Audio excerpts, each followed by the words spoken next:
السلام علیکم ورحمۃ اللہ وبرکاتہ. میں یہ سوچ رہا تھا کہ دعوت جو ہے what is the purpose of دعوت. آپ بولیے گا اسلام کی طرف بلانے کا. Okay fine, that's a good answer that you have. دعوت جو ہے وہ اسلام کی طرف بلانے کے لیے, لیکن اسلام ہے کیا؟ تو آپ یہ بولیے گا کہ جو محمد رسول اللہ اور اللہ کو مانتا ہے اسی کو اسلام یا مسلم بولتے ہیں. اور میں تھوڑا سا ڈس ایگری کروں گا. میں یہ بولتا ہوں کہ جو بورن مسلمس ہیں وہ لوگ کا تو ظاہر سی بات ہے کہ رسالت جو ہے ان کو وراثت میں ملی ہے. ٹھیک ہے, مطلب رسالت کا جو شعور ہے ان کو تو وراثت میں ملی ہے, اپنے باپ دادا سے ہی ملی ہے. ٹھیک ہے, لیکن اور سب لوگ ہیں جن کو جو ہے رسالت کا جو شعور ہے وہ اپنے باپ دادا سے نہیں ملے, تو وہ لوگ کو کیا ہے, کیا وہ لوگ مسلم نہیں ہو سکتے؟ میں یہ بولتا ہوں کہ وہ لوگ بالکل مسلم ہو سکتے ہیں by definition, may be not by label but by definition وہ لوگ مسلم ہو سکتے ہیں, کیونکہ ہر کوئی کو رسول کی دعوت پہنچی ہے یہ ضروری نہیں ہے. یہ چیز ہمیشہ یاد رکھنا کہ ہم جو ہے نعوذ باللہ من ذالک رسالت کا انکار نہیں کر رہے, ہم صرف اس بات کی نفی کر رہے ہیں کہ ہر کسی کو رسول کی دعوت نہیں پہنچی ہے. اور جب میں یہ بولتا ہوں کہ رسول کی دعوت نہیں پہنچی ہے تو اس سے میرا مراد ڈاکٹر ذاکر نائک یا کوئی بھی دائی سے مراد نہیں ہے کہ کوئی بولے کہ ڈاکٹر ذاکر نائک کی دعوت فلاں بندے تک پہنچ گئی ہے تو اس کے اوپر اتمام حجت ہو گیا. نہیں, شرط یہی ہے کہ رسول کی دعوت اس تک پہنچنی پڑے گی.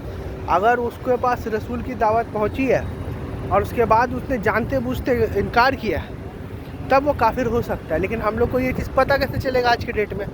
پاسبل نہیں ہے. Point number 1. پوائنٹ نمبر 2 کہ یہ چیز جو ہے نا, یہ جو ہے ڈائریکٹ جو ایڈریسیز ہے رسول اللہ صلی اللہ علیہ وسلم کے, یہ ان کے اوپر ہے. اسی لیے آپ دیکھیے گا کہ محمد رسول اللہ صلی اللہ علیہ وسلم کے جو ڈائریکٹ مخاطبین ہیں اس میں سے مشرک اور اہل کتاب ہے, تو مشرکوں کو قتل کر دیا گیا. کیوں؟ کیونکہ انہوں نے رسول کا انکار کیا. اور اہل کتاب کے اوپر جزیہ یہ کر دیا گیا. ٹھیک ہے نا, تو دونوں کو سزا ملی, اہل کتاب کو بھی سزا ملی اور مشرکوں کو بھی سزا ملی. اور قرآن کا یہ کانسٹنٹ تھیم ہے اتمام حجت کا کہ جب رسول آ جاتا ہے اور کوئی رسول کا انکار کرتا ہے تو اس کو جو ہے پنشمنٹ ملتا ہے, یا تو دنیا سے ہی ہلاک کر دیا جاتا ہے یا تو اہل کتاب کی طرح اس کے اوپر کچھ پینلٹی یا جزیہ آ جاتا ہے. ٹھیک ہے نا. تو اب میں یہ پوچھنا چاہتا ہوں کہ دعوت کا مین پرپس کیا ہے؟ کیا دعوت کا یہ مین پرپس ہے کہ لوگوں کو اسلام, کیونکہ میں نے اسلام کا ڈیفینیشن دے دیا نا. اسلام کا ڈیفینیشن ہے کہ any person who submits to God is a Muslim. یہی ڈیفینیشن قرآن بولتا ہے. ٹھیک ہے, تو any person who submits to God is a Muslim. ٹھیک ہے, تو تو میں یہ پوچھتا ہوں کہ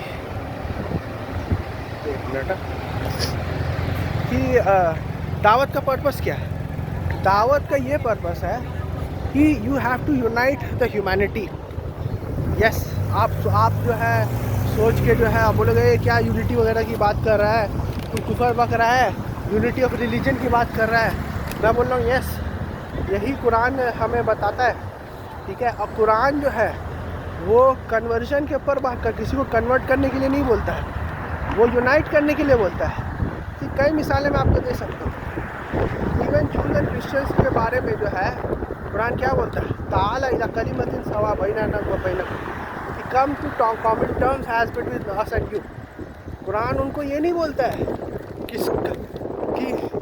convert to Islam. This is a more clear cut way to say if the purpose of dawah is to convert people, then this is the more clear cut way to say convert to Islam. It does say submit to God. ٹھیک ہے نا, لیکن conversion پہ جو ہے blue نہیں کرتا ہے قرآن. ٹھیک ہے, اور یہاں تک بھی بولتا ہے کہ there are believers among Jews and Christians. پھر یہ بھی بولتا ہے کہ ان الذین آمنوا والذین ہادوا والنصارى والصابئین من آمن باللہ والیوم الآخر وعمل صالحا لا خوف علیہم ولا هم یحزنون، دیٹ کہ چاہے بلیور ہو، یہود ہو، نصارہ ہو، صابئین ہو، اگر اللہ پہ ایمان ہے، آخرت پہ ایمان ہے اور عمل صالح ہے، گڈ ڈیڈز ہے، تو کوئی بھی جو ہے چنتا کی بات نہیں ہے. تو دس is what the Quran Cs. ٹھیک ہے، تو انہوں نے تو قرآن نے یہ کیوں نہیں بولا کہ تم کو اب ایک دم یہود و نصارہ بننے کی ضرورت نہیں ہے، بلیور ہی بننا پڑے گا. اور پھر قرآن یہ بھی کہہ رہا ہے there are believers amongst Jews and Christians. ٹھیک ہے نا. تو اور ایک جگہ قرآن نے تو مقصد اپنا کیا بتایا، قرآن نے اپنا یہ مقصد بتایا کہ مین کائنڈ واز اپن کل ناس امت الواحدہ، کہ مین کائنڈ واز اپن ون ریلیجن. ٹھیک ہے، اور اس کے بعد کچھ لوگوں نے تفرقہ پیدا کیا. ٹھیک ہے، اور الگ الگ ریلیجن میں ڈیوائڈ ہو گئے. ایک ریلیجن تھا، الگ الگ ریلیجن میں لوگ ڈیوائڈ ہو گئے. تو پھر جو ہے مبشرین اور منذرین، پھر نبیوں کو جو ہے اللہ سبحانہ تعالیٰ نے بھیجا. ٹھیک ہے نا. تو پرپس کیا تھا؟ پرپس تھا یونٹی. تعالیٰ واعتصموا بحبل اللہ جمیعا ولا تفرقوا. ٹھیک ہے، کہ اللہ کی رسی کو تھام لو اور آپس میں نہیں بٹو. تو دعوت کا مین پرپس جو ہے وہ کنورژن نہیں ہے، وہ یونٹی ہے. جتنا یونٹی ہوگا جوز، کرسچنس، مسلمس میں، اتنا ہی پیس آئے گا. اور بھی ریلیجن میں، ہندوز کے ساتھ بھی اگر آپ کا یونٹی ہوگا، مطلب صرف اس بات کی طرف ہم لوگ آ جائیں جو ہم لوگ دونوں میں یکساں ہے. باقی آخرت میں اللہ سبحانہ تعالیٰ شرک کا فیصلہ کرے گا. شرک تو بھائی مسلمس بھی کرتے ہیں. ٹھیک ہے نا. تو پرپس آف دعویٰ is always unity of humanity. Purpose of دعویٰ is not to convert people.